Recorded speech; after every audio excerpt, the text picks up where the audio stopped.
Šį rytą susitinkame su garsiu dizaineriu, visažo meistru Liutauru Salasevičiumi, kuris mums pažada patarti, kaip ne tik naujųjų metų vakarėlyje, bet ir kitomis svarbiomis progomis būti pasirengusiomis sužibėti. Su kitomis visažo meistrėmis, dalindamasis patirtimi, Liutauras atskleidžia keletą svarbių detalių, kurių nevalia pamiršti ruošiantis svarbiai šventei ar vakarėliui. Kiekviena moteris turi prieš makiažą pasirūpinti savo odą, ten pylingas kažkoksai, kaukės kažkokios. Didžiausia galbūt problema yra paakių zona. Iš vakaro gal pre-partis, ruoštis after-parčiai ir pabrinkę, pamėlę ir taip toliau. Jos neįsivaizduoja, kad kuo daugiau krausi, kad tai naikintum, kad dar labiau neišryškėtum.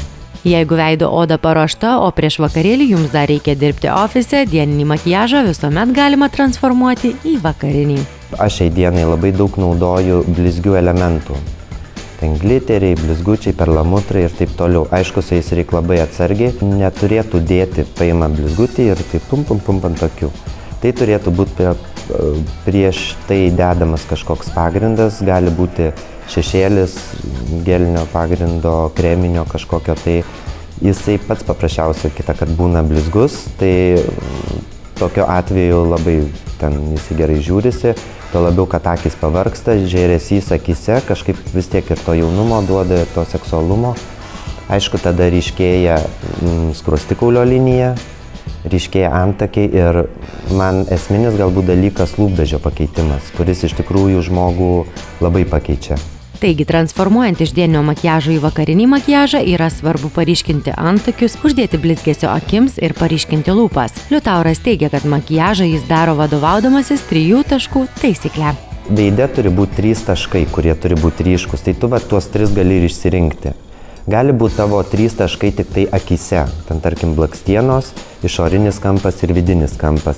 Kalbant apie spalvas, pasak Liutauro, turi dominuoti arba šilto arba šalto atspalvio spalvos. Todėl kur kas svarbiau spalvų balanso išlaikymas nei stereotipas, kad negalima ryškinti akių, jei ryškiname lūpas ir atvirkščiai. Na ir pakalbėkime apie lūpų dažus. Kokius stiliaus guru rekomenduotų mums moterims? Aš naudoju tik tai matinius, kurie nudžiūna, kurie ant taurės nepalieka jokios žymės. Gal kažkam tai minusas, nes negali atrasti savo taurės, bet iš tikrųjų tai labai geras dalykas dėl to, kad nei nusimozoja, nei išbėga iš savo linijos, ar būtų ten 35 karščio, jisai nei į viršų kyla, nei į apačią važiuoja niekur.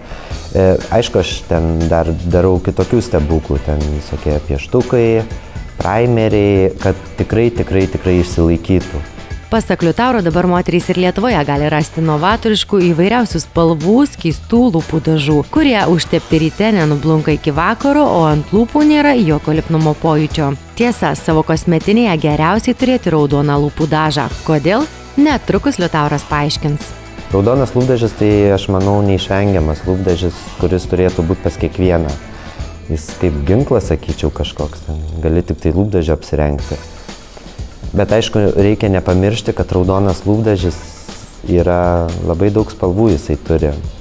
Ir jį reiktų atsiderinti savo. Jeigu rengės kažkiek šalta spalva, tai raudonas turėtų taipogi būti šaltas. Raudonas eina arba per mėlyną, arba per kažkokį tai geltoną. Tipo morkalą tokį. Tai ir renkiesi. Dėmesio, Liutauras įspėja dėl itin ryškaus raudono lūpų dažo. Didžioji dalis pasirenka tą tokį pažarną vadinamą lūpdažį, jisai toksai jau ultra raudonas. Bet prie jo praktiškai visom moterim, jeigu kažkiek yra nebalinti dantys, jie visada atrodys geltoni arba pajuodę.